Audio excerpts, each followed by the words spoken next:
Hey, sports card fans, it's John Wade Boggs fan. Hope you're all doing well.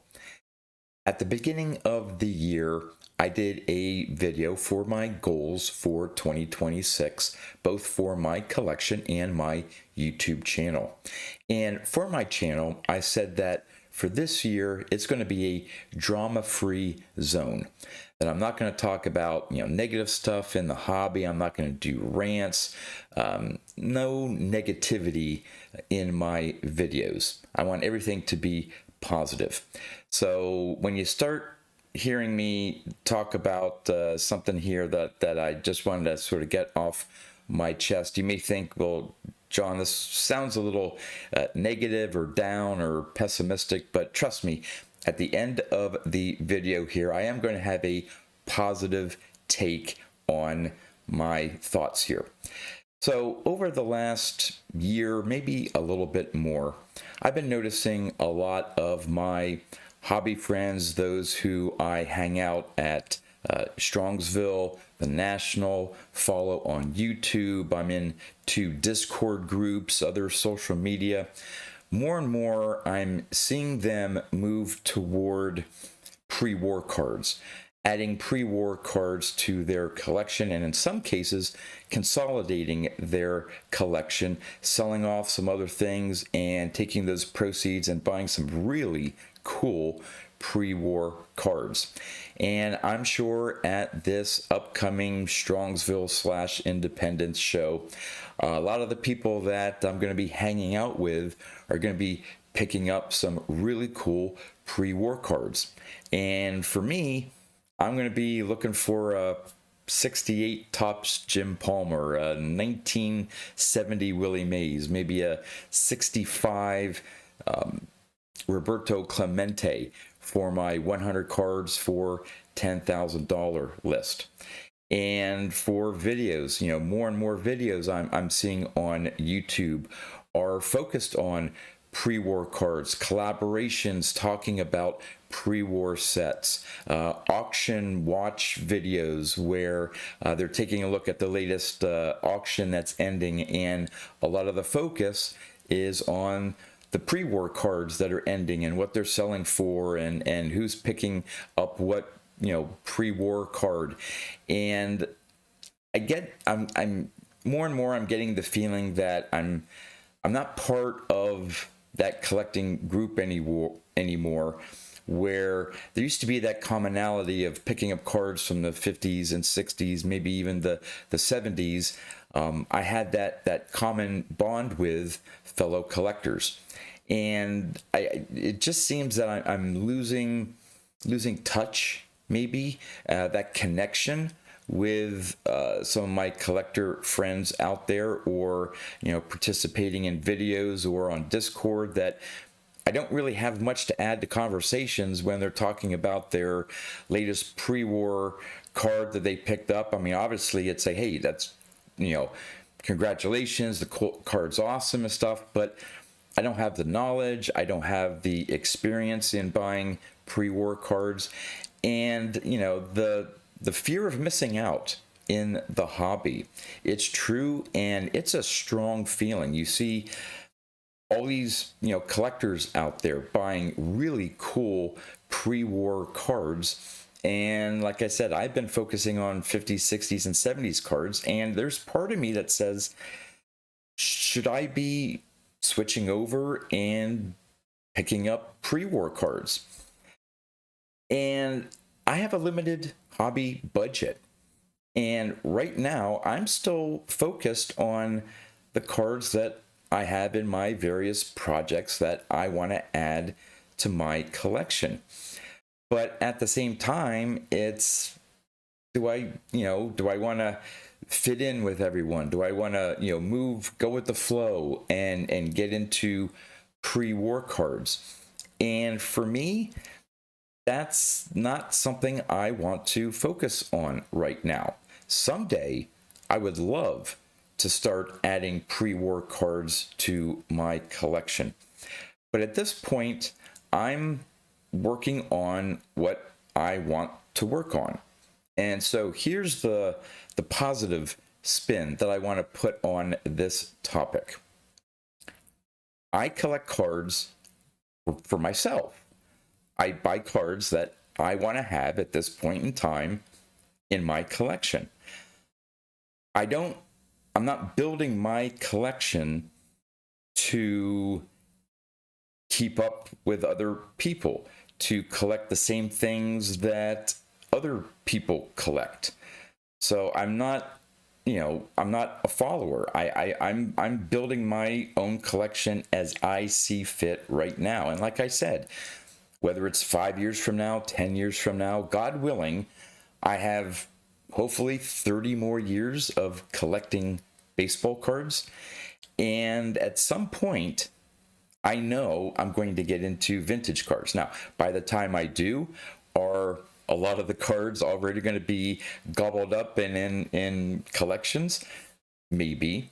But we've seen with 50s and 60s and 70s cards, people are offloading them. So there may be, in 5 or 10 years, the collectors that are buying pre-war cards may be moving on to something else and getting rid of those cards and buying other things. And then there'll be a supply of pre-war cards for me to pick up. So I may be permanently lagging in the hottest trend or the latest movement in the hobby, the vintage hobby.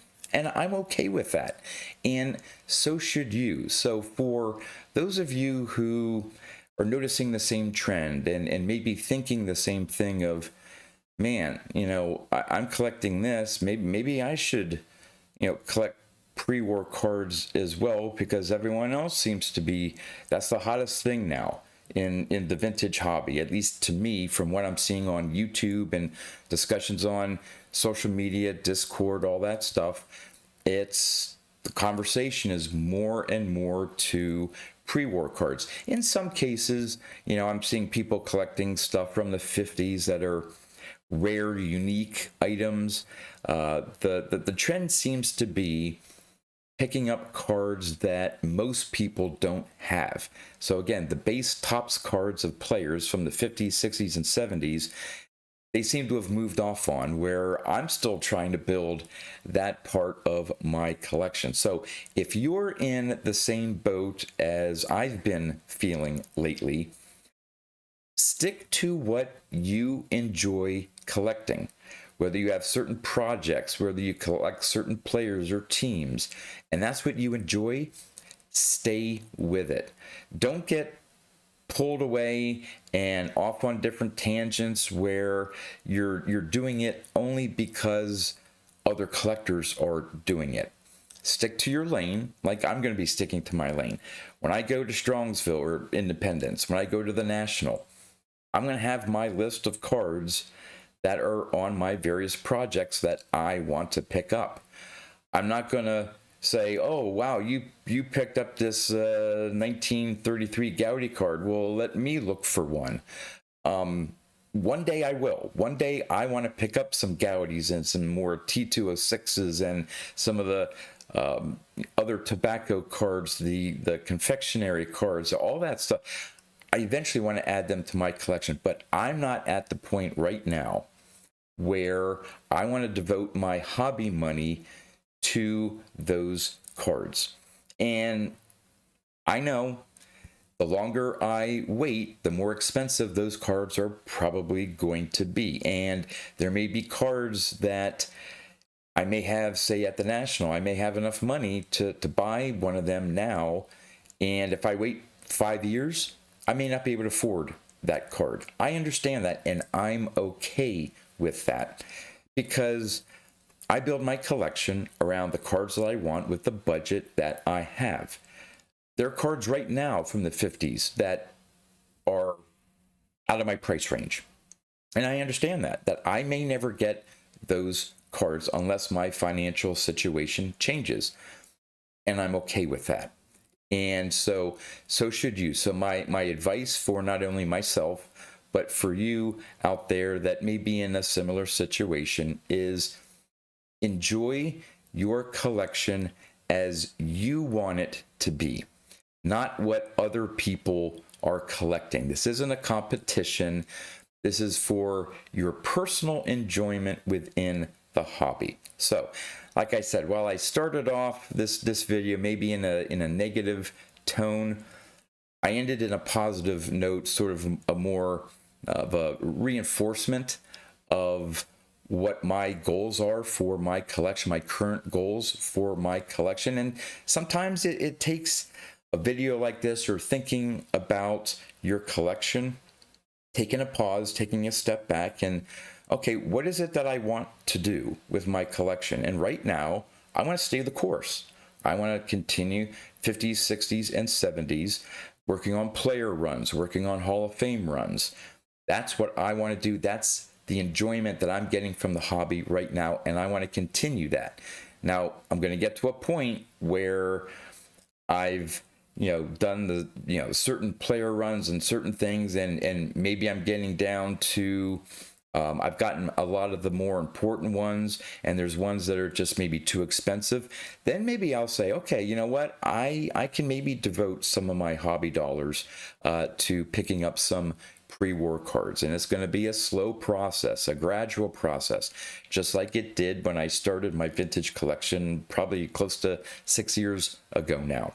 So again, would love to know in the comments, have you had similar thoughts to what I've been talking about here in this video? And what are you doing about it? Are you staying the course, or are you switching over to pre-war cards? There's no right or wrong answer. I'm not going to say, oh, well, you're just following the crowd. If that's what you want to do, then go ahead and do it.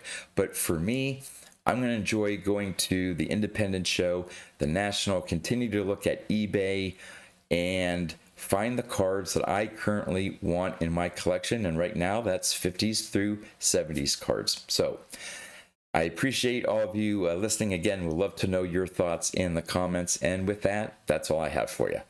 So until next time, thanks for watching.